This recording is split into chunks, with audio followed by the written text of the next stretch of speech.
الناس ديال الغرب، الناس ديال سيدي سليمان، والناس ديال القصيري. تحية خاصة للناس ديال الصحراء.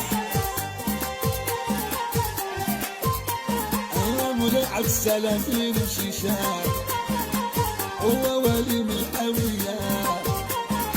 مولاي عبد السلام بن شيشان هو ولي من الأولياء. ويباجيها عليا منظور عيش البحرية،